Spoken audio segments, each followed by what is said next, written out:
Hello, everybody out there, and welcome to another episode of ZeroCool's Hard Drive. Today it is episode 18, and this is the 17th of August, 2026. Not a very eventful day, nor an eventful year necessarily. But with me, as always, I've got Dunkel. I don't work here. I'm just employed here. And Bird.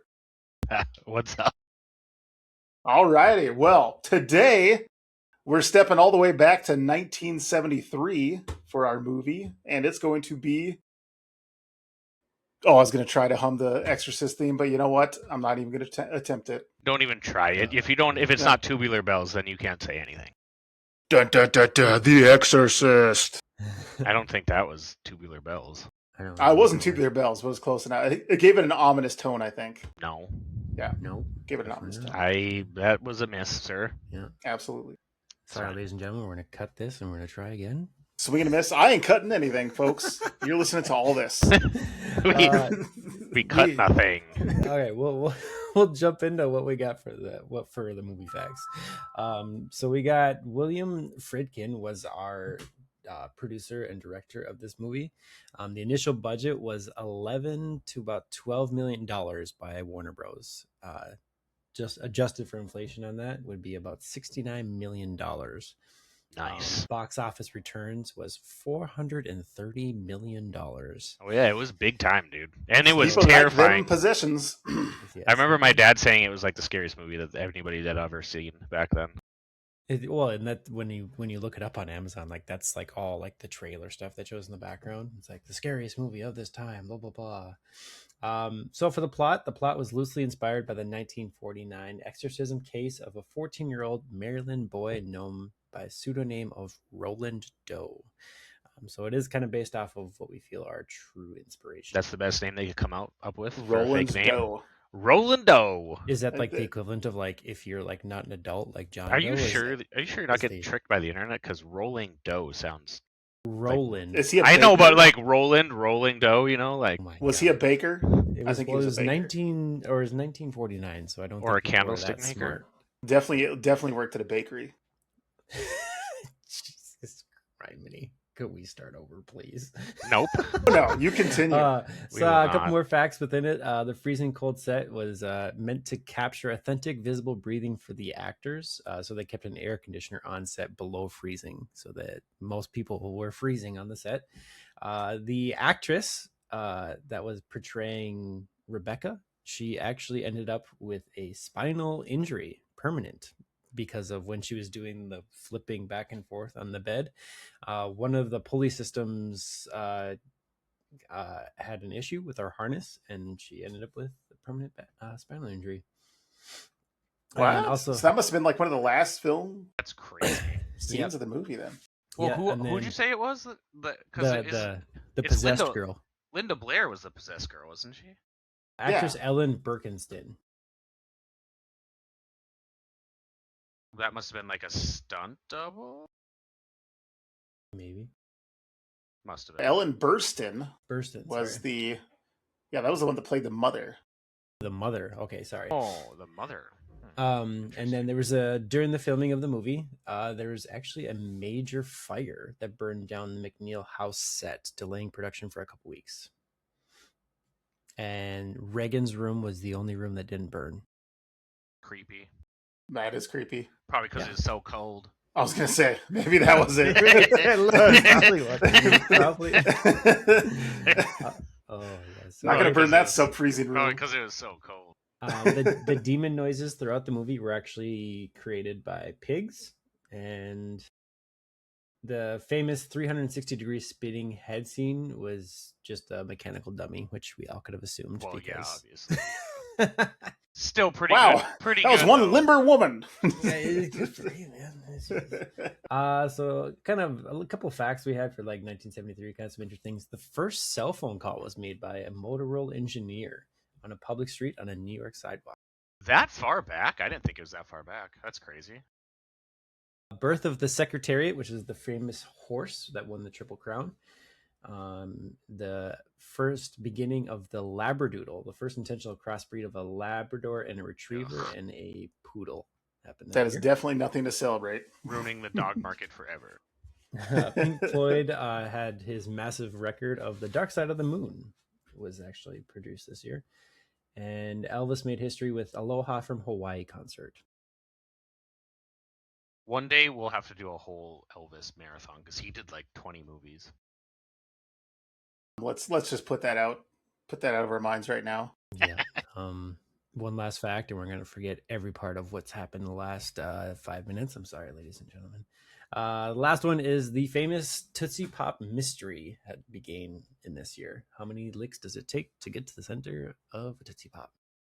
I really hope whoever made that commercial just like earned so much money. But yeah, it was that had to have played for like 30 years or more. Gosh, yeah, I remember it all the time when I was younger. I feel like it was still playing early 2000s even. I mean, yeah, we're talking like at the very least like late 90s. That guy died rich. He probably did. Probably did. He probably helped with an exorcism. At the very least, I hope he got a free Tootsie Pop. So long as he had the star. That's all they gave him was a lifetime supply of Tootsie Pops. Maybe. You know just a bunch of Tootsie Pop papers with stars on them. That's all he got. Well, and the funny thing yeah, so he has to turn it in. Even they couldn't even ship it to him. They're like, nah, here's the wrappers. If you ever read like the fine print and some of that like lifetime stuff, it's so funny too. It's like, oh, if you get a lifetime supply of Coke, which is like an average of about 12 a month, so like, oh, you get like a max of 240 a year. Yeah, so there's always a maximum because they don't think you should be just hammering them back. Speaking of which, kind of a tangent here, but I highly recommend everyone to watch that. There was a documentary done on that guy who went to court with Pepsi over the jet. Yeah, because it said you were supposed to be able to win a jet. Interesting documentary. I'm not going to go too far into it. Yeah, it was a certain amount of recommended watch. Pepsi points or whatever when they were doing the points thing. Yeah. One last one. There was the Great Toilet Paper Panic in 1973. Because late night sounds familiar, actually. Very very COVID. Johnny Carson made a joke during his on live broadcast about a toilet paper shortage, which created an actual shortage. Because everybody went to go buy it out. That sounds familiar. I think it's maybe comforting to know that hysteria was almost as common back then as it was today. There's always hysteria, dude. Yeah, let's jump into it. Yes. Yeah, The Exorcist. 1973. Turn on your lights, lock your doors, make sure that rattling is just rats in the attic. I mean, I did watch this movie around like noon, so. I watched it in the middle of the night, so. Hey, well, I watched it around noon too. You're braver than we are, Garth. Hi, babies. All right, so the movie, we kick off the movie at a archaeological dig in northern Iraq, which I completely forgot this was even part of the movie. I know I've seen the movie before, but I didn't remember this part of the movie where they actually did a little background on Father Marin in the desert. Yeah, same sentiment here. I was actually beginning to wonder, had I picked the right movie? It's just none of it seemed familiar. I only ever remember kind of the city scenes from this movie. Why? Because it felt like a waste of time. We didn't learn anything there. You really don't learn anything. They never speak English. He didn't speak English the whole time. And yeah, he finds like a little idol made out of what I would imagine is like jade because it's green. Yeah. Yep. Something like that. Of what would be depicting like Lucifer, and then there's like a big winged thing also with the same kind of a dragon's head, if you will, and also probably depicting Lucifer, and then that's it. Also, they didn't even like allude to it being like Christian themed at all, though. No, not really. I mean, at this point, they just seem like archaeologists. I think he does. I think one of the guys does call him Father when he goes to like the building when he says he's like leaving soon. Correct. Like I was gonna say at the end of this scene, yeah, I don't know who it was, some sort of secretary or something for the church. Yeah. So this is the only thing I took from this is like, and maybe it's because I've gotten this from other movies, like the digging they were doing is what opened up the demon in some semblance way. That's what I was trying to take from it. And we'll get to it later, and I'll tell you why I kind of thought that, but we can kind of keep going. But yeah, I wanted to make one quick thing about this scene in Iraq. He almost gets hit by a cart, and I was laughing because I don't know if you guys caught it, but there's like an old lady in this cart that almost hits him. That is literally just like bouncing around like she's just not having a good time because the cart's just like up and down and up and down. And just like that poor lady. Holy The whole time during this scene, the only thing I was really paying attention to was the guys in the background that were like supposed to be digging on set, and again, you can tell they were like just like non-real cast. They were just sitting there throwing dirt. I'm like, you guys are doing absolutely nothing. The one guy was just like picking up on one spot and throwing it right back down where it was. Hey, they did set the scene for many diggers digging an archaeological site. But the working mindset in me was like, fire that guy. But yeah, one of the other things too is like the medallion specifically, because right they kind of focus on this medallion hard because he finds it and then he brushes off the dust and everything. Yeah, and he makes it seem like it's they make it seem like a very important artifact that's probably going to come into play later, but it just doesn't. It not at all. It kind of does, really. But the only thing it kind of does, but it doesn't really make sense when it does either. No. And then the last thing I want to say is they did a great job. What is the actor's name? I feel bad for not knowing it. Max von Sydow. Oh, I should have remembered that too. Max von Sydow is like, they did a good job of making him look rough. Well, yeah, he looks rough, and I'm guessing he's taking pills for Parkinson's. I'm guessing he was shaking a lot. I was thinking maybe they were even heart pills or something like that. I don't know. Possibly. I was thinking like Parkinson's or something based on his. But they kept like the shakiness. They were showing him struggling so hard. You just thought like, okay, he's gonna croak now. Okay, now he's gonna croak. And it's just like that's what it felt like to me, is as they were like kind of following him throughout this scene. It's just like, hey, guess what? He's gonna die. And it's like, oh wait, he doesn't. Could be the fact that he was 80 in the desert too. Yeah, also that. Yeah. The only thing that like became relevant later is like, if you didn't notice, like they pick up like a piece of a pendant that they said they found in the hole as well, and they felt like it was very modern and not of the period. It's the exact same pendant that the other father is wearing. So that's one thing that stayed. Sorry, that's what I was referring to when I said medallion.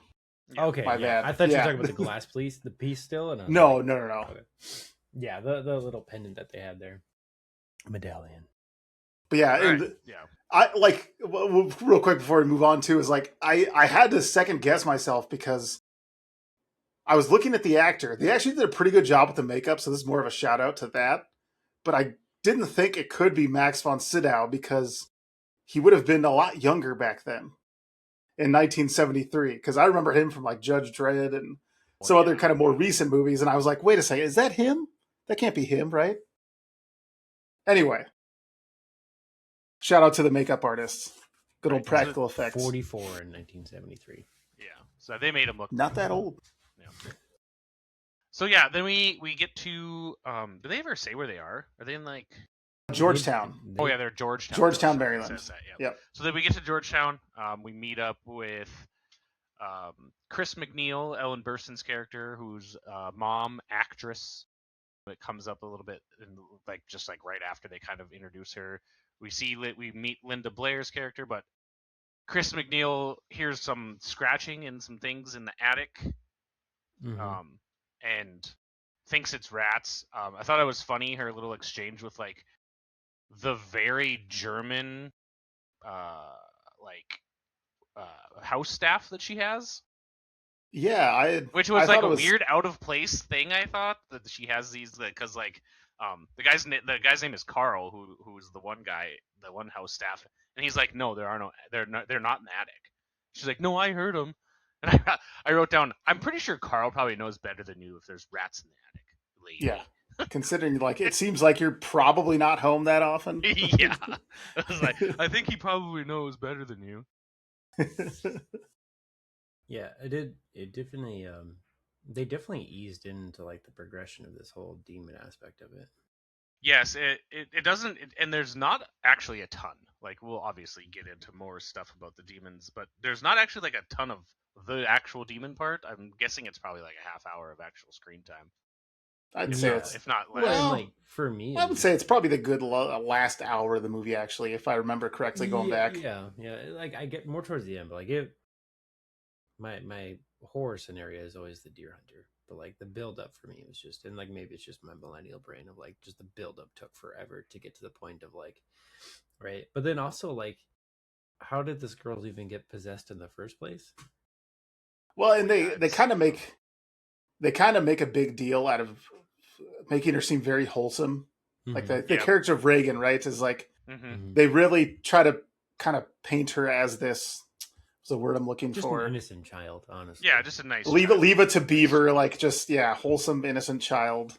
Yep. So yeah, we get to see her, Chris McNeil, kind of act a little bit at like a college scene, and you meet the director who was in it for a little bit, Burke Dennings, I believe. Burke Dennings is the character's name, and this is the first time you hit that where you get that Tubular Bells when she's walking home from the acting set. Which, dude, that's such a good song.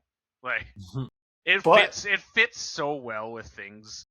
But in this movie, I think it was misused in that first scene though, because with her walking home and then the nuns. It's just like a casual walk home. I mean, to me, right? It was just like a nice fall day. I guess you did expect something to happen in that moment. I guess I could. Yeah, or at least a resolution at the end of that like casual walk, but there really wasn't. Right, and then nothing really happens in that casual walk, and then you get like, the whole idea of her being an actress felt kind of pointless because you only get that thing in the beginning, and then. Yeah, I didn't understand. Yeah, I guess it's just like a character choice or something like that. Yeah, fair. And then you get Damien Kuras, who is the main father in this. Yeah, he's a psychiatrist for the fathers of the diocese. Yep. Psychiatrist / boxer / priest. In his first scenes, you don't really get too much. He is this where he just goes and visits his mom quick? Well, just before he was on the movie set, so she saw him. Oh yes. He was on the movie set, and then she saw him at the church when she was leaving, and then he ignores a guy on the bus or on the subway, who's like, "Oh, he got a penny for a old." And they zoom in, and I remember the scene distinctly. Yeah. And they show his eyes. What did they zoom? Yeah, they zoom in, and like it's showing kind of like the flashing of the lights as the subway car goes by. Yeah, and like his eyes are blue, but it's. Yeah, I didn't It's another one of those scenes where I expected like some resolution or follow up where this was going to be significant within a short time frame. I mean, it kind of becomes significant later, but quite a few instances where things look like they were going to be bigger than they were in this movie. Yeah, my only assumption with that was that he was a blind man, and like this was like the first version of the demon. And maybe that's because he noticed him that he was a father, because he said something about like a couple pennies for an old altar boy or something along. Yeah, and I think that perhaps it was more that they wanted, maybe they were trying to make sure that the audience focused on that line so that when it comes up later, which we'll get to, right, that they made that connection. They could have been a little more subtle about it, maybe. Right. Yep. So then he goes to his mom's house, and then goes to his mom's place. They're kind of talking for a while, and then they've been talking like she hasn't seen him in like months, extended period of time. And he's like wrapping up her leg for her and everything. And I was like, so clearly she's very sick and nobody's taking care of her. And she lives upstairs in a building. Like, yeah, pretty much is how that goes down. Yeah, that's or how it seems. Yeah, she's just all by herself. But I think it comes up like because she lives in New York, which Damien lives in Georgetown, so he can only get up there so often to see her. Yeah. So that and you that's kind of jump back goes. to the house, and then you kind of get. The mom and the daughter, Reagan and Chris, kind of in the basement, kind of playing ping pong together, and they find a Ouija board. And Chris finds a Ouija board, and she's like, "Whose Ouija board is this?" She's like, "I don't know." He's like, "Where'd you find it?" "Well, it was in the closet." Mm-hmm. You think that's already weird? Yeah. Do you think that's how she got possessed? I don't know, because this seems like a big moment in the movie. It never comes up again because she says, "Well, my friend will talk to us." On the Ouija board, and her mom's like, "Well, I want to hear it," and then she calls him Captain Howdy, which I just wrote down. Nope. We're not doing Captain Howdy. We're not doing that. We're not doing that in this basement today. So you do get kind of like some experience within this because she asks if she can play with her, and right when she kind of puts her hand down, it flicks over to her. So she assumed the daughter was just like upset, kind of like, "Oh yeah, sure, I guess you can play," and flung it at her, but like. I'm guessing this was again another one of those like easing into like, okay, there's something weird going on here. Yeah, and Reagan plays it. I guess he doesn't want to talk to you. And Reagan kind of plays it off like a joke. She's like, "Oh, I guess Captain Howdy doesn't want to talk to you," and she just kind of like snickers. Mm-hmm. Yeah, ain't talking no Captain Howdy in this house, tell you that. But you definitely get the impression that like, and I think maybe it's spoiled because we obviously know the plot of this movie going into it, so maybe perhaps it was spoiled by that. But Captain Howdy doesn't come up ever again. Or the no, but I mean the matter. foreshadowing of the Ouija board. That scene might have played a lot different had we not known the context. It was also at this point that I wrote down. They really set the mom up with her lines. I wrote to be a blasphemer, to use a big word, taking the Lord's name in vain constantly. And maybe the Ouija board thing where she was just like cool with it. Like every word out of her mouth was like taking the Lord's name in vain, like all the time. Towards the end, I was like, this is exhausting. How much she doesn't talk. Yeah. Oh yeah, sorry. So back to Halson's point there about like knowing about the movie. My perception of this movie going into it was the version from Scary Movie, and I gotta say, them Wayans brothers got it pretty spot on. I'm sorry, like that's terrible, but like they got some of this stuff pretty lined up pretty good. Like obviously they went extremes of it, but like they caught a lot of the big parts of this movie. So like I felt like I kind of knew this movie when I was all said and done. I was like, oh, they're pretty good. What movie we covering, Dunkel? What movie we covering? Well, Scary Movie, just more obscure. Big shout out to the Wayans brothers. Wonderful job. So yeah, she's talking with Reagan. I'm trying to kind of remember where it goes next. I believe we focus more on Damien. Like, going to bed, and then it goes to her hearing the mice again, or at least thinking that she hears the mice again. Or the rats, I guess, as she says. And yeah. She actually opens up the attic and goes up there with a cat. We're in 1973. They have flashlights. I'm going to point that out right now. And she is not exactly a poor person. Flashlights exist. She doesn't need to go up there with a singular candle. You can't tell me like a modern lady, actress living in Georgetown, Maryland, does not have a flashlight on premises. I'm sorry. Right. And it's like a big, like, skidding, scratching noise that she hears. So, like, I wrote down, that rat would be ginormous, for one. I don't think I'm going out there with just a candle. I mean, it's practically like crashing up there. Yeah, right. It's like the way they're portraying the sound effect. And then so she gets up there, kind of looks around. There's no rats in the rat traps. And right before Carl interrupts her candle, like, super flames up. And then goes out, and then Carl's like, "See, I told you there's no rats." It's like, okay, Carl. Yeah. creepy German guy behind me, just not saying anything until like the last moment. But then she doesn't even think anything of the flames. Like that never comes up again either. No, enough. Maybe gas leaks are common in those days. I don't know. Well, then again, if it was a gas leak, it'd probably be a little more explosive than that. Probably wouldn't just be that tiny little bit there.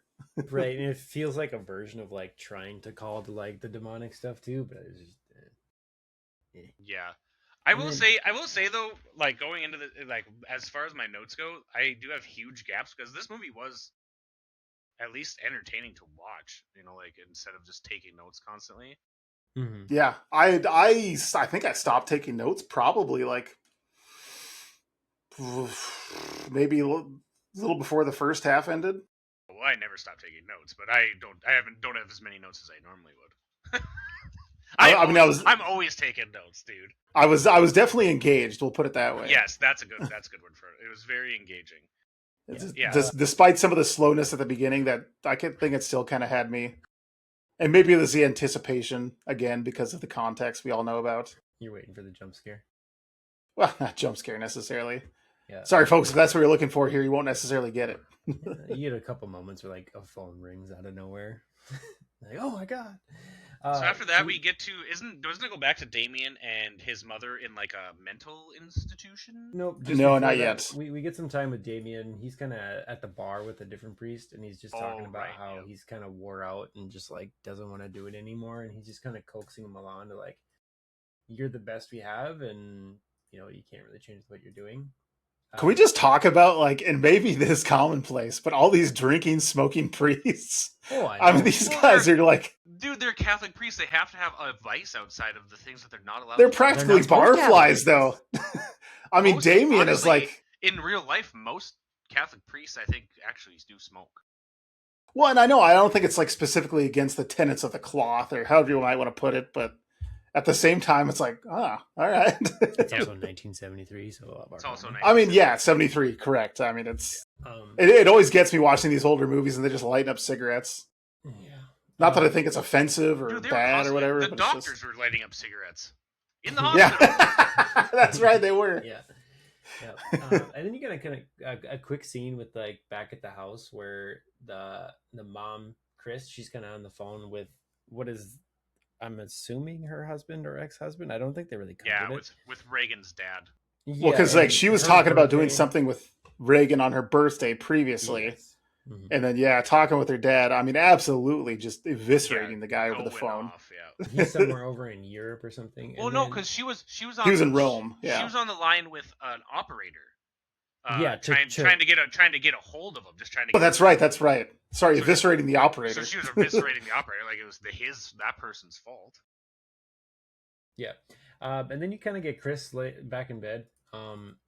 Middle of the night, she gets a phone call, what I'm assuming is the set telling her what the plan is for tomorrow. Is that what that conversation was? I think, yeah. They were saying like they had to reshoot a scene or something like that. Yep. It's like, scene 61. We got to and then- reshoot that.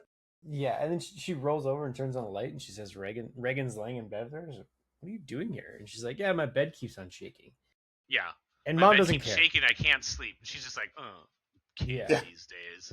Maybe if someone says your bed's shaking, worth the check out. But hey, Right? Maybe. maybe I can't judge 1973 moms too harshly. Right. Yeah. And then we kind of jump back forward to Priest, and then you kind of get that moment with Damien kind of going to the mental hospital trying to talk to his mother. And I believe it's his uncle that's there with him. Yes. Yes, And I for think some it's his reason, uncle, yeah. He won't go in the mental hospital with him. Well, and it seems like his uncle's pretty livid with him, I guess, for lack of a better term. because he became a priest, and he's like, "Oh, if Because you became a made- priest and made he real can't- money, she wouldn't be in here. She'd Yeah, be in if a you nice would've place." made- He's like, you you should have been a big real money. psychiatrist making big money, Big money, and then New she wouldn't York have to be over here. Yeah. Yeah, and then I thought it was very interesting with like being it's like a psych hospital. They just letting a guy walk through, and they just got everybody kind of free roaming around in this open little lobby room, and they're just like letting them just grab up on him and everything. Yeah. He's trying to go to talk to his I thought that mom. was strange too. Like, If I you've wouldn't ever, think if you you've ever typically put seen like patients in with each documentaries, other. if you ever seen like documentaries of back then, psych hospitals were a mess and a wreck. They were not good places to have people. So they pretty much just stuffed people in rooms. Like, all right, Yeah, we can pretty forget much. about it. And for the most part, they didn't like know that like things like autism and things like that. People got sent to the asylum for that. Like things that we know today are just like normal like medical things. Like they pretty much just put anybody in. I mean, maybe push the Basically brakes a Arkham. little. This is 1973, not like 1920. No, I know, but I mean, like I think even back then, even the 70s, I think they were still like on the. I'm cusp sure they were a of little learning less things. progressive, but yeah. probably not like that. Well, ADHD wasn't Lock really it up and throw away the diagnosis, I key don't think, type. really back then. Yeah, so you kind of his mom's kind of going crazy, and then from there you kind of get what I knew is like a semi kind of famous scene within it. They're kind of having a house party, Yes. and the little girl's kind of just sleeping upstairs, which is just like kind of interesting that they had a priest at this party, which I'm guessing it was like a movie set party. Yeah, it was one of the fathers was a friend. Yeah, and the director is beyond drunk at this Oh, party. Yeah, they had to walk him out Hammered. the door, and he's talking about calling the one guy a Nazi the whole time. Really, Yeah, and it cuts into him being like, "There's a pubic hair in my gin," and everyone's like, "What?" He's like, "There's a pubic hair in there. How did it get there? Have you ever seen this before?" It was like, And maybe for some "What are you context, talking about?" so I don't know if you recall, but Reagan was asking her mother about Burke Dennings because, like, Yeah. pretty much Reagan's under the impression that like she and Burke Oh yeah, are they're dating, like romantic together. Yeah. and she's asking like, well, why don't you bring Burke, or why hasn't Burke been around? So there was some kind of, I guess, A little romantic bit, yeah, tension there. A little bit of tension there. Maybe not tension is the right word. Mm-hmm. But yeah, they like let him out of Fraternization. the Yeah. house, basically stumbling, bumbling. can barely even talk or make a sentence, honestly. Yeah. And she's So like, you I hope he kinda makes it home. Yeah, and then she kind of just walks back into the house, and you got the priest just playing the piano, and the daughter just kind of comes down and just says, "You're gonna die up there," and then just starts peeing on the ground. God, that scene was Yeah. that was all slightly disturbing. Yeah, so Right, this is the yep. first scene that I knew from Scary Movie, which obviously they do so much more, like they play it up. But it's like, so I was like, oh yeah, hey, I've seen this before. And then they just walk her upstairs. She just Yeah, kind of she's gives her a just like, bath and Reagan's just just been really sick lately. She's been really sick, yeah. yeah, asking her like, hey, why'd you say those things? And she just kind of stays mute throughout the whole thing. Um, Kind of lays back in the bed, like, hey, what's going on with me? And she's like, I don't know, really. I don't think she really gives her like an inkling of what the nerves or something like that. Yeah, She's it's like, just Yeah, it's just your your nerves getting to yeah. you. Just your yeah, nerves and getting to you. that poor house lady's down there in the like on the first floor scrubbing at the carpet trying to get the pee out. Yeah, and she's like, is it coming out? I was like, it's pee. Like, pee comes out of carpet. Like, Yeah. like, has anybody ever had a dog pee on the carpet? Like, it comes out. Like, I don't Yeah. so worried about the carpet. Like, it comes out, guys. It's okay. And immediately after she asks Carpet. that, she goes back. She hears her daughter screaming, and this is like the first aggressive version you get of like her bed is just like lividly shaking. Yeah, like Instead back of and forth, up and down now. yeah, instead of getting off the bed, she's just sitting there like, "Oh my god, what do I do? What do I do?" And the mom Yeah. just jumps on the bed with her and just like, and then it just Yeah, I wrote down, I don't know, just maybe grab her off the bed. What do we Yeah. do? You think you're gonna stop the bed from shaking by jumping on it? Hey, I'll give her a little bit of credit because honestly, I don't know what would happen in that situation. I think you Like would get the kid off. Maybe the you would bed. panic. Or the little girl be Maybe. like, "I should probably get off this bed. Like clearly something's happening." Yeah, try to get off the bed, dude. I mean, like, come on. Yeah, but agree that like it was pretty we'll say limp reaction to it. Yeah, Yeah. a little bit. And then we kind of cut back to Father Cross, and the name of the other priest escapes me. Father Dyer. He goes to where Father Cross is staying, and they have this small conversation back and forth about where he had gotten something, and he sent something on lines of like, I've taken an oath to poverty or something like that.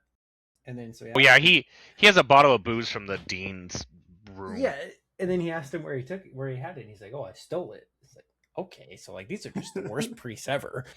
Yeah, Drinking, like, smoking, stealing. Yeah, I don't get boxing. money from anybody. Whatever works, dude. I Yeah. just steal it. Yeah, and yeah, because Damien is very drunk at this point because his mother had died, and they said that they found her 2 days after she died or something. Mm-hmm. Something along those lines, and yeah, he feels really bad. Obviously, he's getting drunk, and yeah. Well, definitely because like she was adamant about not going to the mental hospital. Correct. Which I mean, when he was talking to her in the apartment, yeah. So you can tell he's really kind of broken up about it. And then he gets this kind of like weird nightmare about his mother, which again I didn't understand the whole idea of it. He's standing in the middle of New York City, is what it looks like. She walks up the subway steps. Yep, she walks up the subway steps. Dimmy. And he starts running towards her, and then she just walks back down, and you get the subtle demon faces that are in this dream.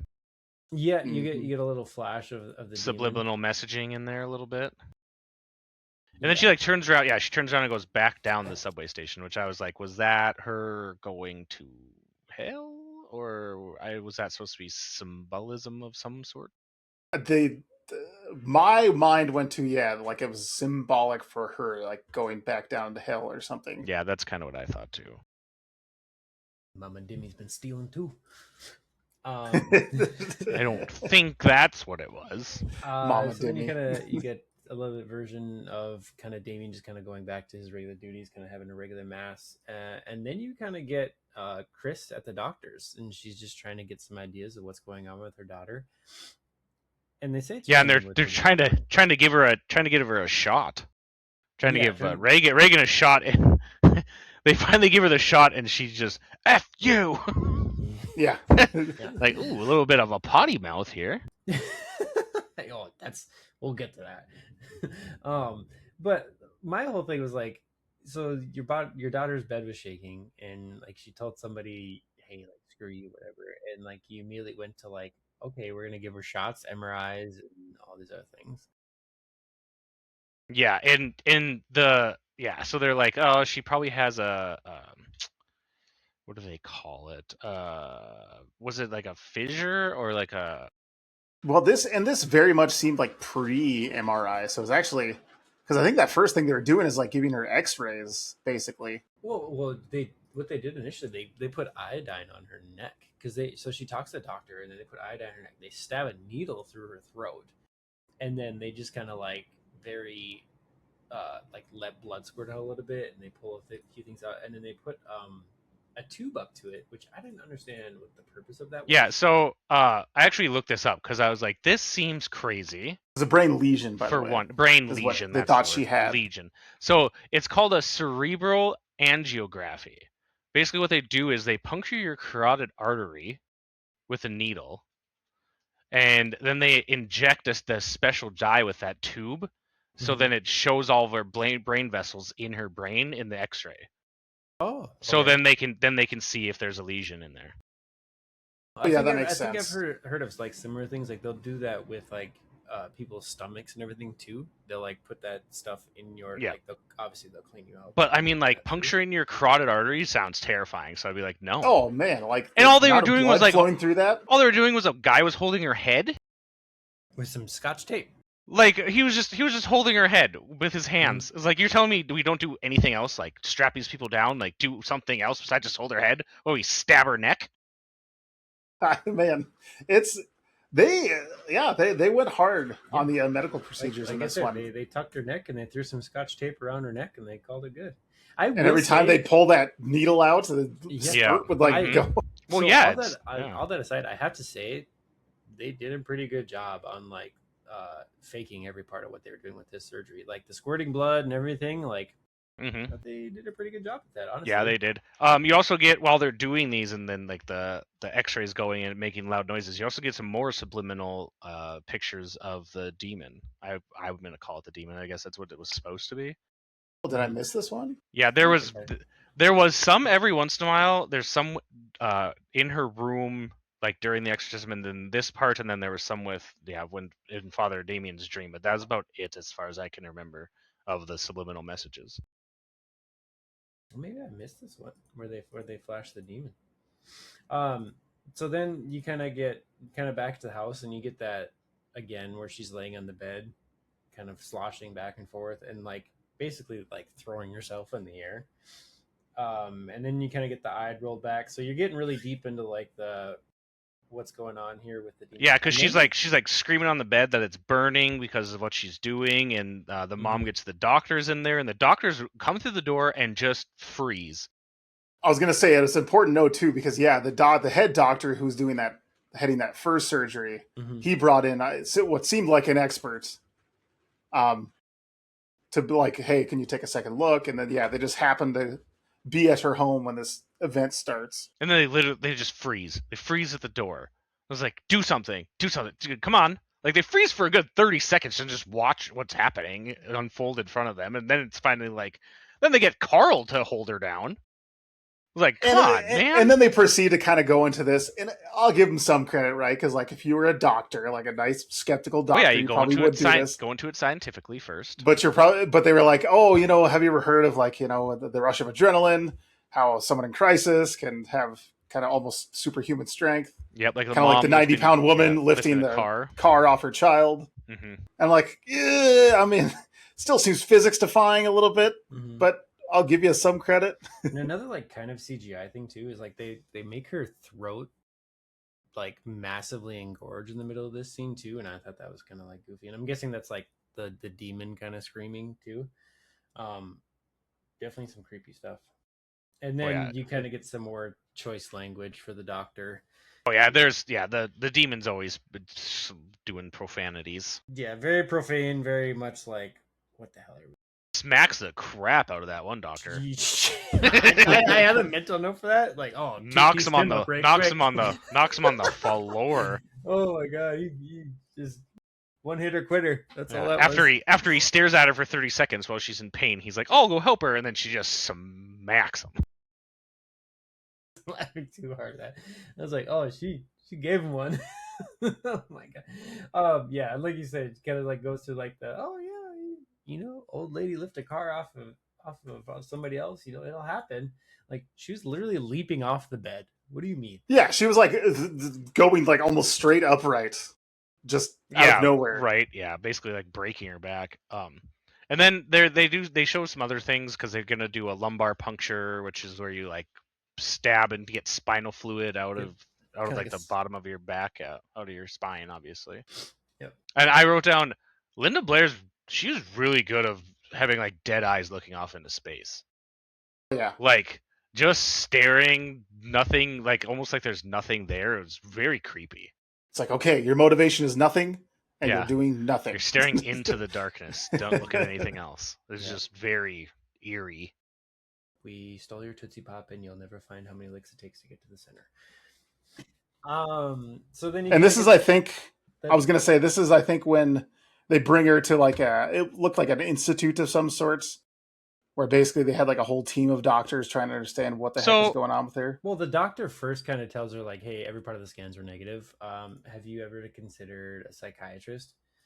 And that's where she kind of goes home. The lights are flashing, and I think she goes home to see that the daughter is there by herself, and she starts freaking out because why are they leaving there by herself? And she comes back down. And because there's they have like another nanny type lady assistant. She told her like, "Oh, I left Edgar here. I was just going to get the meds." And then somebody kind of walks in and is just like, "Oh, I'm sure you heard."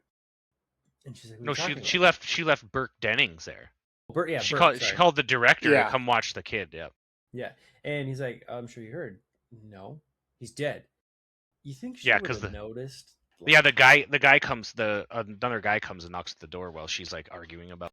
Yeah, and he tells her like, he was out on the street down the stairs and he'd like snapped his neck. And I was like, you feel like if he just died, probably within the last couple hours, on her way home, she probably would have noticed some type of cops or like blocked off the street. You would think so, because this staircase that plays a big role in this movie is like right behind the house. Yeah, and she like has. There's literally a window staring out. I mean, they get to it later, right? But there's literally a window staring out onto the staircase. Yeah, which is the daughter's window, which is broken out or open. I think was it broken out or was it just open? It was just open. It didn't say it wasn't broken. It was just open because she goes and closes it because it's always freezing, even though it's like fall in Georgetown, which I can't imagine is like cold enough to make your breath show. They're fairly far up north, so I imagine they get some cold spells. But another thing to note though, there is like a scene right before this, a small one, where some people have vandalized the church, some statues in the church. Yeah, with like spray paint, and they made like fake boobs on like a angel statue. But note before that though, and then because I remember this scene is like after that. They filmed this priest. It's like this whole scene of it's almost like a day in the life of. And it's just this priest like going to grab flowers, and then he puts the flowers in the pot, and then he drops the pots at the front of the door. And then it's not until the priest finally gets up to the altar that he's like, oh yeah, when he looks over to the statue. But it was just weird because they like linger. There's a very lingering scene on this priest. Yeah, just like this. I got you. Yeah, average activity. It was right around. This is right around the same time, because right after they have this conversation and he dies is when the detective goes and talks to Father Karras. Father Karras. Which this detective is so out of place in this movie. It's crazy. Yeah, there's no purpose to him. Other than like they kind of play him like almost like a private dick from the 30s or something. Yeah, that's what I mean. Like, he was so out of place in this movie. Like, mustache, overcoat over top of a tie and a vest, and it was like, we'll call him Detective Fast Talking High Trousers. What is this? Yeah, what is this character that's coming into this? Yeah, so we kind of get the first like psychiatrist scene here with like the little girl, and they're kind of like figure out what's in her head. And like this was like more of a fan note. I don't know if there's like an actual fact for it. So she's kind of sitting in that chair with her one arm up on the armrest there, and it's kind of like bent forward. And they're trying to say that that's a call to the statue that Dr. Murrin finds in the beginning when he's walking through the desert, that kind of big statue that he finds when he walks up there. Marin, Father Marin. Marin, sorry. So it's a call to say it's the same pose as the demonic statue that he saw in the desert. And again, could be just a fan theory to it. It could just be Seems part like of a fan theory. Yeah, more of it could just be part of like the hypnotism within the psychiatrist.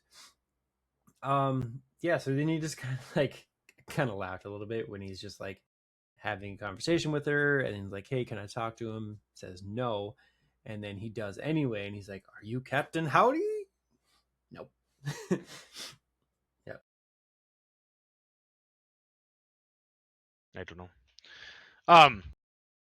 But yeah, so the detective starts talking to Damien. Damien was like out for a run, and he comes up and he like tells him he looks like some boxer I've never heard of. He's like, hey, you look like a boxer. You look like a boxer. You look like this guy. And he's like, So they start walking. He's kind of talking to him about everything. This detective, I feel like, talks too much about what's going on for a detective. Like he really like talks about the scene, and he talks about what's happening, and with like multiple people. Like eventually he talks to Chris about the same stuff, and it's like, you're a detective, aren't you supposed to keep most of this on like the down low, like not telling people? You could be giving them information for them to cover up the crime.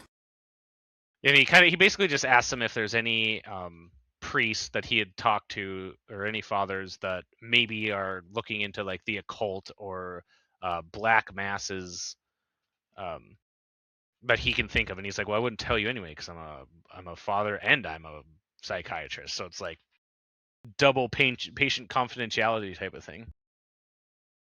And I think, is this where we get the context too of like the nature of Burke's death? Because that was like the suspicious part, and why he asks Damon about him is because his head was turned completely around. Yeah, he's like, his head was turned completely around, which could happen in the fall, but is very, very unlikely. Yeah, which Damien, Damien chimes in and agrees too. Yeah. Of course, having some slight medical background, going to school for psychology and all. Yeah. And then you get to that scene where there's like a bunch of psychiatrists, doctors talking to Reagan's mom, kind of trying to give her options, talk about different things, and then the main guy is like, "Are you religious at all? Is your daughter religious?" And she's like, "No." And like, "Have you ever heard of an exorcism?" Like he like leans in like he's telling her some big secret. Like, "Have you ever heard of an exorcism, lady over there?" And they, yeah, go ahead. No. I was just gonna say, and she's like an exorcism, really? And he's like, well, they don't really do them anymore. The Catholic Church still teaches people about exorcisms, but no one's really done them, and it's kind of just a way to, could kickstart the brain into thinking that it's saved. But like the thing I wrote, and we don't need to get obviously into the religion of things, but like, you're telling me every doctor in that room is like an atheist, not believing that exorcisms are real? I find that hard to believe with the amount of people that were in that room. And then because they were all like in agreement, like, oh, that would work because it's fake, it was just weird. Yeah. Well, and because the way they went about it was just like, well, we found that in some cases it actually has helped the patient recover. Yeah, it was just very strange. Yeah, and then Chris kind of refers to it as a witch doctor, and then the So what? Do I need a witch doctor? Yeah, like a witch doctor. Yeah, that's where you go, lady. Like a witch doctor. She must be at least like somewhat culturally aware as an actress out and about in the world that an exorcism probably means a Catholic priest. Right. And then the psychiatrist even brings up like, oh, this usually starts from like conflict or guilt or anything like that. And it's like back to like your call to like, they very much portray Reagan as an innocent individual. So just like what was her conflict or guilt or anything that would have like built to this point? Again, maybe it's like, boy, howdy, she's innocent. Maybe I'm overthinking it, but like, what caused her to get possessed? Like, how did we get here? I mean, I could talk about some theories, but I think to Berg's point there, I don't want to necessarily get into the religion of things. Yeah, for sure. Yeah, that's. Yeah. So then you kind of get they take her back home, and you get the private eye kind of like standing at the stairs. Yeah, the detective comes back. Yeah. Yeah, he's just kind of like staring at the stairwells, just trying to figure out the fall and how everything happened. They lay her back in bed. They find a cross underneath the daughter's pillow. And I don't think we really got an inkling about who put the cross there because everybody denies it. Yeah. Yep. Yeah, she talks to Carl. It's like, Carl, yeah. did you put this here? No, this wasn't me. Whoa. That's Carl. Whoa. Oh, I'm sorry, folks. Jeepers. Apparently I went too far. But basically, yes, everybody was like, no, we'd never put a cross next to her and things like that. But like, was this before the detective asked Chris a bunch of questions about what happened that night and the window and everything? Because he like walks up the stairs and he's like, and he finds that this is the only time where it comes up. He finds that jade idol. No, it wasn't a jade idol. No, he found something different. It was. Didn't he find the exact same thing from the dig? No, it was clay. No, it was just clay. So remember, Reagan makes little clay figures. Well, I was thinking it was that same. Was it designed like that idol? No, really. it was kind of like I would almost call it shapeless, to be honest, clay figure. It looked like it maybe tried to be like a dog or something, but no, it's so I think that's how because he hasn't spoken to Chris or Reagan at any point leading up to this, so I think that's how he got the inkling to go talk to her, because he looks at the window. Yeah, too, he looks right? at the window it's where it was. He grabs the clay figure, it looks up, and then he goes to the top of the stairs, sees that there's a window right across, and shucks, who lives there? Yeah, that'll be a Reagan and Chris McNeil. Yeah, asked her a bunch of questions, kind of trying to figure out. Yeah, this is where he grows her. Yep. And he's like, well, she's like, Reagan's out, which is, I'm guessing they have her on so many drugs that she's just obviously nothing out there. Well, yeah, at one point early on, the doctor's like her brain she's heavily sedated. She might be out for a couple days. It's like, right. Whoa. Yeah, that's a lot. Yeah, and he asks her a lot of weird questions and different things, and he's like, oh, he brings it up like, how would this happen? And obviously, it couldn't have been your daughter because his head was twisted completely. I'm guessing it's a big man type of thing. Like, obviously, talking through this with the mother of the girl that they think, like something bad happened in front of her, and then he's like, oh well, whatever. And then he's like, can my daughter have your autograph? And she's like, sure. What's your daughter's name? I lied. It's for me. That part was just weird, kind of. And he says like, I liked you in some movie or something. It was just like, oh my goodness gracious, detective.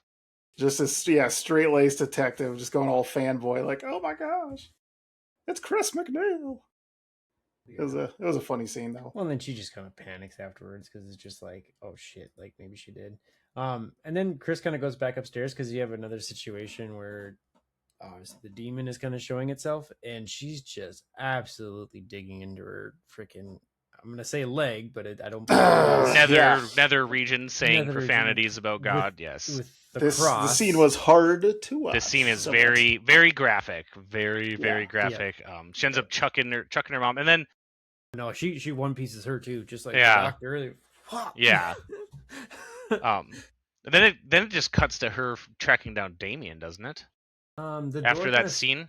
No, you kind of get the door. Oh yeah, the door slams shut. Yeah, the door slams shut. She kind of like has like a whole like, do you know what she did, your blanking daughter? And she cranks her head around when she tells her that too. Yeah, 180 degrees, not 360. We haven't earned that yet.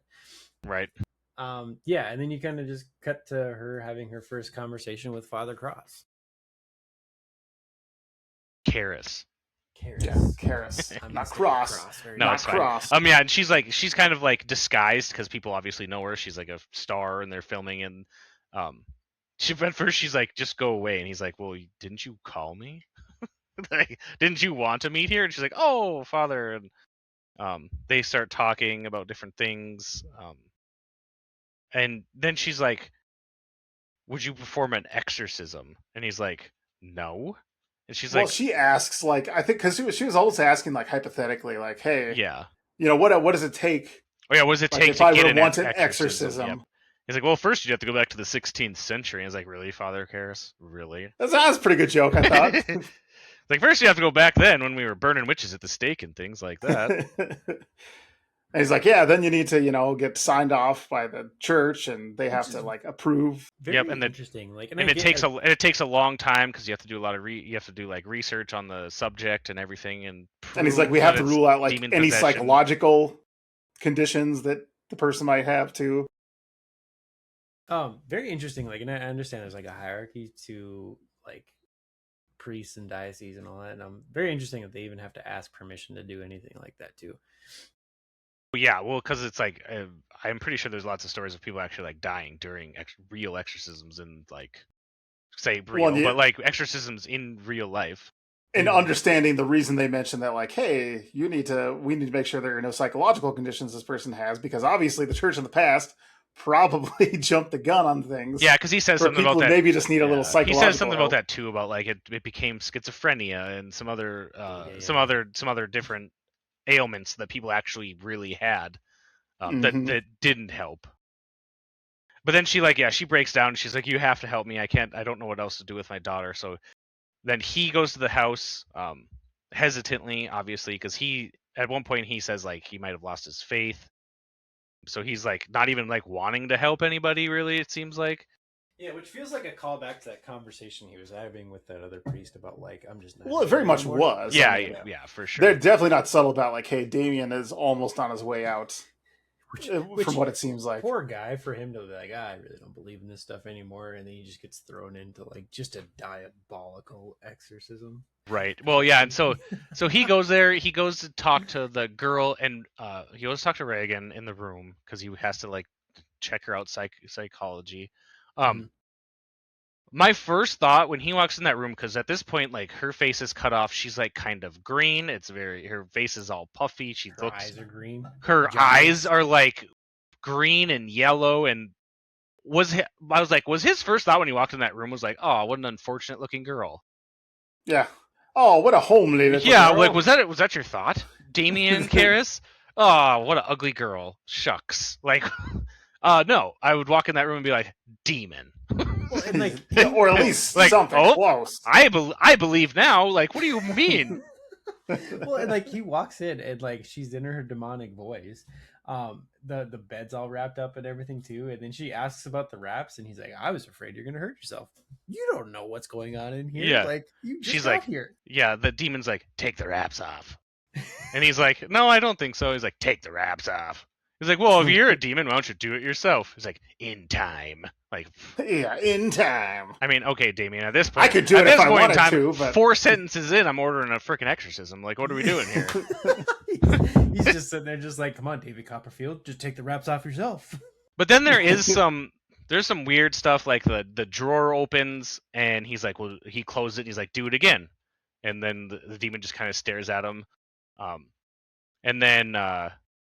he pulls out a vial. At this point, he pulls out a vial. Yep, he pulls out a vial, what you're to believe is holy water. Well, because he says that. She asks. He says it. He says it's holy. Yeah. Demon, he asks and is like, "What is that?" Oh, it's holy water. Yeah, mm-hmm. And he starts getting uncomfortable and writhing and like, nah. Yeah, doing like you said earlier, like the noises of like the pig noises, screeching type thing. Yeah, well, and you get like a little bit like spit up on his face on purpose, and then because he calls out the demon calls out his mother. Yeah, no, because the demon isn't this the point at which like the demon talks in his mother's voice? No, that's not till later. Okay. No, because he's sitting there after the drawer thing. Then the demon says something about his mother and says his mother's name, but then he says, Damien says, "What's her maiden name?" Well, yeah, if you know. And the demon just like Reagan. We'll just say it's Reagan. Reagan just stares at him. And he's like, "What's her maiden name?" And it's still just so like he kind of gets that like, "Ooh, tricked you, gotcha, got me, gotcha, you unfortunate looking lady." Yeah. And then he goes back down to the kitchen. Mm-hmm. That's when he has a conversation with Chris about, hey, obviously there's something going on with your daughter. But then he mentions like, well, I told her this was holy water, but it's actually just tap water. Yeah, it's just tap water. She's like, what's the difference? I was like, okay, come on, Chris. What's the difference between holy water and tap water? I think you should know a little bit about the world. Yeah, I mean, for people who don't believe, I mean, maybe you shouldn't even, chanted in front of the one. So I was a little confused here, and like maybe this is just like a wardrobe kind of malfunction thing, because she spits up on the priest. He goes down he kind of goes down to the basement, and she's sitting there ironing a sweater. He's in like a green button up and everything, looking at some photos, and then she hands the sweater back to him and like thanks for whatever happened, and then he leaves and he's wearing all of his Georgetown stuff again. Nothing of like this sweater or anything else. So yeah, kind of weird. Continuity guy wasn't on set that day. Also the puke is literally. I mean, I'm guessing they use pea soup, but why? Were they just feeding Reagan pea soup the whole time? No, they. What was it? Pea soup or was it they stole lime pudding? No, they stole Was it- the slime from Nickelodeon. Is what they did. That's basically kind of what it was. It's just literally just like That was pre Nickelodeon slime. Poor girl. pea soup, dude. The few scenes they had for her where she just had to sit there with it like all over her face. And Oh, yeah. I hope that's just some type of food that's fresh. Because I'm guessing it was. awful. I'm sure it was just some kind of food, or I honestly it could have been pea soup. Like, Yeah. So Damien at this point, Damien goes back to the church. Speaks with what I assume is like a bishop, I don't know all the ranks, to be honest. He kind of does like he goes back and the name of it escapes me, but he goes through the speech of like the body and the blood of Christ thing. The sermon. Yeah, he goes through the sermon. Sorry, or the sacrament, or I don't know what they call it. And after that he's back in the room and he's just having a recording conversation with Reagan and the demon, and like this is the part where like the demon yanks the drawer out and he's like, "Oh, was that you?" He's like, "Mm-hmm, sure was." Pushes it back and he's like, "Do it again." He's like, "I won't." He's like, "In time." It's like, so that was just kind of like a weird exchange. Yeah, and then he gets the demon to scream out again. I can't remember how he does it. It was Latin. It was not Latin. It was not Latin. It was not Latin. The first one was Latin. Yeah, sorry. Before you speak, it was just English backwards. Which this part irks me because he's showing this recording to his other father friend at the school, and the other father's like, "Oh yeah, that's language, but it's English just backwards." It's like, no, it's not. Mm-hmm. Like, and then it's like, you're telling me for one, this father can just hear backwards talk and be like, "That's English." They were no, really good with like, and then to be like, she's speaking perfect backwards English to play the recording backwards and hear every single word that's happening. No. You would have had to practice that for a while. I was like, I think we should check on this other father who's just immediately was like, that's English backwards. No, it wasn't. Yeah. And so this again. I'm an expert cryptographer. I'm an expert in backwards English. Yeah. So this again, kind of a little bit interesting too, where he was like, so when they play the recording backwards, it's just repeating over and over again that I am no one, I am no one. And at this point, I had forgotten the name of the first priest. So it was repeating Lancaster Marin. Well, yeah. But at this point when I was watching, I had forgotten. So there's the repeating of the name over and over and over again. So then I'm just sitting here wondering, like, okay, maybe that's just the name of the demon. But then again, you kind of get reintroduced to him. Yeah, like, the demons. Why does this demon know the name of Marin? Right. Yeah, you don't really get that. They don't even say his name early on in the film, I believe. Right. Right, because it's saying fear the priest, fear Marin. Yep. A bunch of times. So and then they do kind of mention jumping forward in the movie that if anybody's going to do it, it's going to be him because he had done one in Africa recently. So it's like, okay, is this the same one that he had exorcised beforehand? That's kind of, I think, what you're led to believe. I think. Yeah. Or something along the same lines. I did love this because you mentioned earlier too, though. While he's listening to this recording, you get the good old phone call jump scare. Like one of the few jump scares in this where like the really loud ring of an old school phone goes off, and I was like, yeah, there it is. Haven't seen that in a long time. Right. That's like one of those, it's kind of out of place because, right, it's one of those like schlocky horror movie tropes. Mm-hmm. Oh my gosh, the phone is ringing. Yeah, that doesn't happen anymore because we don't have house phones. And then you kind of like, you get the nanny just kind of calls Dr. Karras or Father Karras to kind of come to the house in the middle of the night and shows some carvings on Reagan while she's sleeping, and it's carved "Help Me" into her chest. Yep. It's like a already healed scar that like starts showing up as "Help me." And like I wonder if it was like, and again overthinking it because maybe I've just seen too much Supernatural. Like it looked like they were trying to portray like it was a carving from the inside. Yeah, I think that's what they were trying to do. Yeah. Yeah. It's like saying that she's Reagan's in there, but she can't get out. Whatever you want to say. Yeah. Which, I mean, that has its own problems in my opinion. Like that. Like, how is she doing that? It's kind of it's almost getting too supernatural now because they're trying to they're trying to remain very practical about it and try not to get too much into the supernatural part of it. But there, it's like, oh, come on. She's in there just you kind of lost scratching, help me on her own belly. Like, what? Yeah. But yeah, they then that's after that, Damien goes to the church. He's like, I think we have everything we need for the exorcism. He's like, okay, we'll talk to everybody. Then you get a little bit of meeting between two of the higher ups in the church, I'm guessing, in like a room, and they're talking about like Damien doing the exorcism himself, and they're like, okay, that sounds good since he's a psychiatrist. And he's like, I think we should also have somebody more experienced who's done this before, and that's where you get Lancaster Mirren, and he's like, wasn't he in North Africa? And they're like, no, he came back a couple months ago or something like that. Mm-hmm. The one guy he was talking to is the one person that Cross was talking to about like, hey, I really don't want to do this anymore. So like you said, I believe he's kind of like just like a kind of makes a decisions kind of guy. So then you kind of get the handoff to letter to Marin, and then you kind of get like another poking at Reagan's face as a demon. So like I wonder if she kind of realizes that he's coming. And then like you kind of get the introduction. He's at the house, and like you figure the iconic scene of him arriving at the house where the house is lit up and under the lamppost, under the lamppost with his hat and fedora and his or whatever, fedora and everything. Can't go past that scene. Come on, man. I did the thing where I pointed at the scene. It's like, that's it. That's the thing. Yeah. Except I feel like I think it might be in the trailer. Tubular Bells, I feel like should have been playing at that moment in time, and it wasn't. Yes, that's where I would have expected them, and not. It was dead. Jolly Little It was John, dead. It was dead silent. Chris McNeil down the streets of Maryland. I think if you watch the trailer for this movie, that scene has Tubular Bells. So I was like, where did I miss something? Where are the Tubular Bells at? Mm-hmm. So they kind of get an introduction to each other as fathers.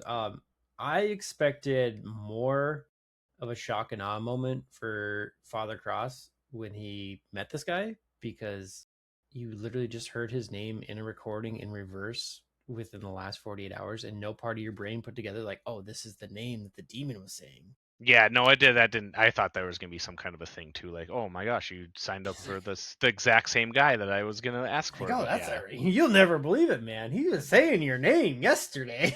Well, maybe I missed something then, because I just assumed that was like the thoughts is that they got Marin because maybe it was his name. No, they just said he had done it before in Africa to some boy, so they wanted someone with experience over Damien who had no experience. Yeah. So my over my head comedy brain was like, you missed a whole opportunity. Like, dude, you'll never guess. She was talking about you yesterday. Right. So, two priests walk into a bar. Yeah. You're here. I did think it was funny because they get into like Lancaster Marin being absolutely zero nonsense. Like Damien's trying to tell him things. I wrote down because Damien walks up and he's like, I think you should have some background to what's going on and about the mother. And Lancaster Marin just goes, why? Yeah. he's like all business. He's like, I'm here to exercise a demon. I don't give a crap. Like, let's just get to he's this. Like, guy. I don't need no background. This could be some crazy person from out there. I don't give a crap, dude. Let's get on with this exorcism. He sends him on a little manhunt for all the things that they're going to need for the exorcism. He tries to remind him over and over again, like, demon's going to talk crap to you. You're going to need to ignore it, man. Yeah. And it's definitely where the movie like kind of starts to accelerate. Yeah, like this is almost the point I know we were all anticipating. Right, and you're like, this is like kind of honestly quickly. Only like 20 minutes left in this movie at this point in time. I remember I kept checking the time, and I was like, these things are not happening quickly, but the movie has been good up to this point. Like I thought I remembered this part being half the movie. No, I feel like the iconic scenes were like there's like one big one like kind of like midway through, and like again like this last 20 minutes of just like okay, this is like everything you remember. This is basically this is what all the clips, all the things that you've ever seen. But everything the Wayne brothers ever showed me. Yeah, they open the door. It's obviously extremely cold. There's even like there's basically fog in there for how cold it is. I was wondering if that was a nod to go way into it of Dante's Inferno, because in hell that's where the devil is in a very cold place. I think you're reading way too much into this. You're reading way too much into it. It's just like I think it's like a very well like because again, my other version of like scary movies I've seen like in Supernatural, anytime there's like demon nearby, it's like a temperature drop thing. Maybe because of Dante's Inferno. Oh, well, okay. I think this is like more of a 6 Degrees of Kevin Bacon thing, where like maybe due to like Dante's Inferno, because of the cultural influence it's had. But you got to remember when Dante's Inferno was written, which Maybe is I just wanted people to know I read books. you hear that, folks? Berg reads books and Dante's Inferno. Yeah. If you want to learn about the 9 circles, you talk to that guy. Yeah. So anyway, they start cut back to it. Yeah. Lancaster Marin starts up the exorcism, starts reading out of a Bible. Catches an absolute diabolical loogie to the face. Oh yeah, man, right yeah. away, just right in the, unfazed. right in the the guy's eye. just like dude's just all business. He's like, I don't even casually care. takes off his glasses. It's like Does whatever, a little wipe down. whatever, demon. That's the best you got. Show me those hands. Just hawks the deepest loogie into his face, and I was just like, oh my god. Yeah, and then yuck. You kind of get this weird, like the demon's just sitting there, like doing like the whole like tongue flick thing for the whole time. I was like, that's just being weird. Like I was ready for this to be like, well, just trying to get under their skin, you know, telling them about his mom in hell and things like that, and telling. Well, this is the point too at which she actually like kind of embodies Damien's mother's voice. Not just yet. And so it's like, well, so first they kind of go through their first attempt at the exorcism. So they run through it once. And that's when he comes back into the room after a break. Yeah, that's when she kind of goes after him. Well, yeah, but and it wasn't and they even like do foreshadowing ahead of time. They're like, this isn't going to be like a short process. So like, it wasn't even like, hey, this first set of verses or whatever we're doing is going to be it. Yeah. Well, they were very much like they said prepared for the long. When they were talking about Marin, they said that exorcism took 2 months. Yeah. It was a 2-month-long exorcism, which is just crazy. But when they do this first one, Damien like barely gets above a whisper. Mm-hmm. And the whole time I was like, you're doing an exorcism. Say it with your chest, Damien. What are we doing here? Guttural. He's just like get that belly into it. He it's like a read and a response, and Damien's just like, amen. Like, say it louder. Yeah. Well, he yells at him too at once. He's like, Damien, response. Yeah. Well, because he lost in transition. But it was like, I was sitting there, I was like, you think at this point he believes in it again? That's why he was going the whole time. He's like, oh shit, this stuff might be real. I actually wrote that down, like we said, not to get too far into religion, but I was like, wouldn't that be so counterproductive for the demon to prove that it's a demon? Because that would bring him back to the faith and not push him away from the faith. Right. It's just a weird, just a weird thought I had. Yeah, so they kind of go out, and then Damien comes back in to check on her vitals, saying that her heart is not doing well, and Father Marin asks if she'll make it. Mm-hmm. And then the demon starts talking like his mother and starts talking in Italian, really getting under Damien's skin, and then he like shouts like, "You're not my mother!" Like, obviously, you know, and he starts crying, and then Father Marin's like, "Get out." Yeah. Just like, basically, obviously you're ruining this. Obviously you can't handle this. Get out. And then you get that kind of like crazy just levitating part of it. So then they kind of get her back down on the bed, and then so Damien kind of jumps in and he kind of like ties her up and everything, and he's turned around trying to do her feet, and then she just rocks him in the back of the head. Oh yeah. Yeah, like, double fisted just smacks him. I'm not gonna lie, most of this movie, like I spent more time laughing than anything. It was like the loogie and half the stuff. I'm like, oh my god, she just, and like this girl's just giving it to everybody that gets within 5 feet of her.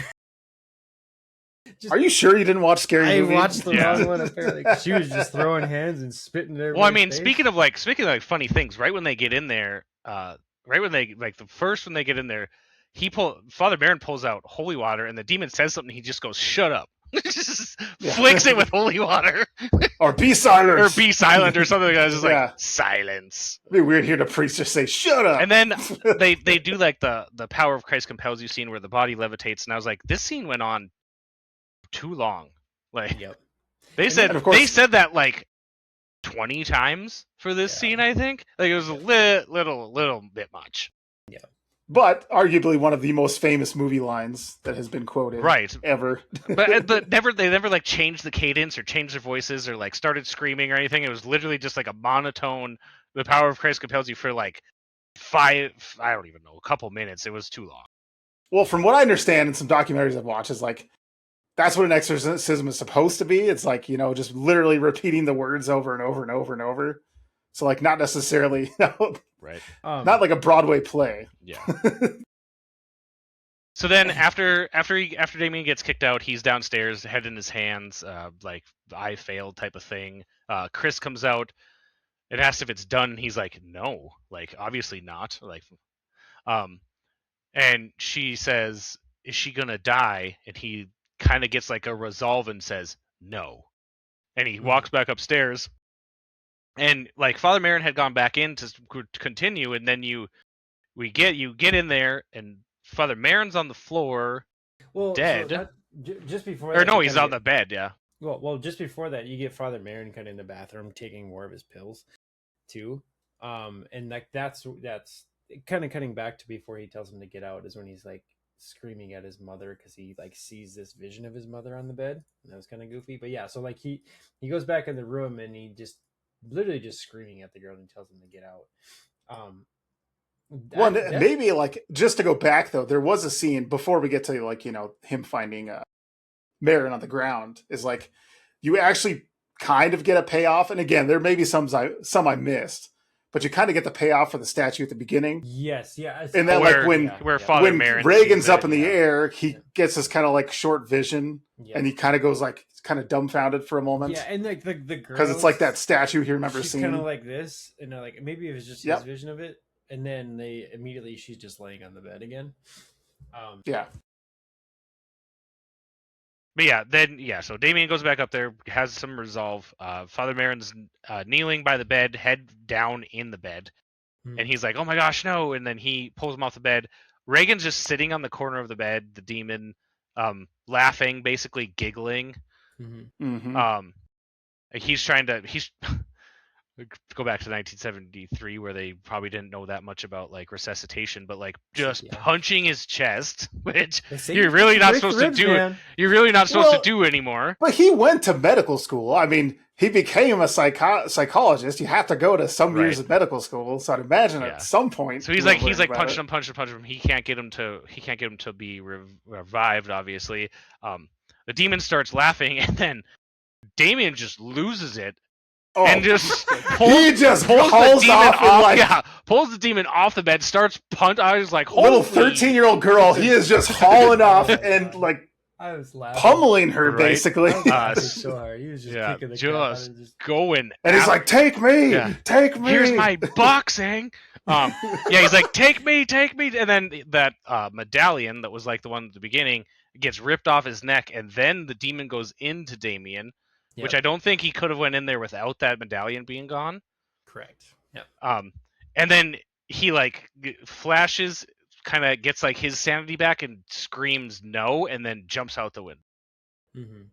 Well, he almost has like, I'd almost describe it as like a kind of reminded me of Frodo. Oh yeah, right. Like Lord, when he goes like tries to snatch the mithril armor. Yep. Or like his face just goes like ah. Yeah. He gets the quick thing. The demon's name was Pazuzu. I don't think it came up here. That's why I didn't say it. It never did. At least unless I missed it. Like I never heard the name Pazuzu or like any reference to it at all. It's in like the cast, but I don't know what it was. And possibly there is like an extended edition where like with the iconic scene where she crab walks down the stairs. I didn't watch that one. I didn't know that they were different versions, but. Yeah, I didn't know that either. I didn't see that. So yeah, he throws himself out the window, goes down that staircase that was such a big part of this movie for some reason. Is like bleeding out down there. The detective had come by during the exorcism. Was talking to the mom, so he runs upstairs. I felt really bad for the detective at this point though, because like you walk into this scene, Reagan's in the corner, screaming for her mom. You have a dead father sitting there. You have another one down the stairs bleeding out. What do you tell like the chief of police when he's like, "What do you make of the scene?" Well, where do I begin? He had a girl. He walks in there. That girl was tied to the bed. Well, and she's bloody, covered in cuts, probably covered in bruises now because Damien went friggin' just started punching like crazy, like just. Like, what is this detective supposed to tell anybody? Well, and they definitely like because this pretty much next scene is like everything's resolved for the most part, right? They glossed over like any sort of investigation. Yeah, you get a scene where the father friend of Damien's and of Chris's finds out that it's Damien at the bottom of the stairs where this whole crowd is, and gives him like his last rites. At the bottom of the stairs, So then where he moves his hand like he's alive enough to take his last rites. Basically, is how they play that out, and then obviously he dies, and then it kind of just gets resolved. Nothing really happens. Like I said, I feel bad for the detective, whoever had to describe that scene when you walked in there. Like, what do you say? Two fathers tried to do an exorcism, and all the hell broke loose. And how do you I can't tell you. I can't tell you what happened. Like. Well, what happened? Well, like they would ask, like, "Hey, who did this?" Well, there's this old guy just croaked, and the other guy just jumped out the window. Right, like that's how you take care of it. Yeah, you get that other father friend, which we haven't said his name one time. I just can't remember who it is. Who's the friend of Chris? Who's the friend of both of them? Because the father died. Okay. He kind of stops by the house as they're like packing up to go. Chris says Reagan doesn't remember anything whatsoever, which is probably good for her because she'd be scarred for life, obviously. I mean, you telling me she doesn't wake up in the morning, get ready for the day, and see her face is all right? Her face, her face is pretty bruised and bloody. It was just like a little scarred. It was. Yeah, there's like a cut on her cheek, and she was puffy. My window snapped out. Dead guy on the street. Yeah, and then they just kind of load up the vehicle. The assistant says that she doesn't want to go with him anymore. Pretty reasonable, I would say. Yeah. After all that, the German folks still go with her. Obviously, they're still helping out, so they didn't really care, I guess. And it's kind of where that movie ends. Yeah. And then I think this is where we get the tubular bells, as you keep calling out there, Berg. Tubular bells. For the closing scene. Nope. It was terrible. I was even close to what it was. An hour later, still nope. Yep. I'll get it one of these days. But yeah, we can get into our scores. I gave it a 1405 out of 1507. I very much enjoyed it. In its simplicity, it was pretty creepy. Obviously, there wasn't like the big jump scares. There wasn't like a lot of body horror. There was some, but yeah, definitely a creepy movie. Definitely a good concept. So yeah, I'll give it I think I'll give it a 1367 out of 1507. Again, I think though you struck a good nerve there, the simplicity of it, and that they were very practical about some of the scenes. I mean, like the way they handled all the medical procedures and like, hey, we've exhausted all our options. Here's what we can do. And like the whole point about like, hey, the priest needs to get the okay to do this exorcism. It wasn't just like, oh my gosh, this girl is in trouble. I got to perform an exorcism. It was, yeah. Was that the voice he used? I guess I missed that part. It absolutely was. Fast talking high trousers. Oh my gosh. It was like a 1300 for me. Usually I don't like choose horror movies, if you would. I was expecting it to be a little deeper, a little scarier than what it was, honestly. But I think for a horror movie, they kind of covered things pretty good, like you mentioned. I don't know if I would like choose to watch it again, maybe on like a Halloween night kind of thing more than anything, but it was still really good. Yeah. For what it was. Overall well done movie. Yeah. So that was The Exorcist in 1973. Don't forget to like, subscribe, comment, tell us if you want to watch something crazier. Maybe we'll take on all the sequels. I think there's like 4 or 5 of them. So we'll catch you. And next week, folks, little preview. We're headed back to the year 1971 to watch a man try to run a small business. See how that goes. All right. Catch you in the next one. See you, everybody.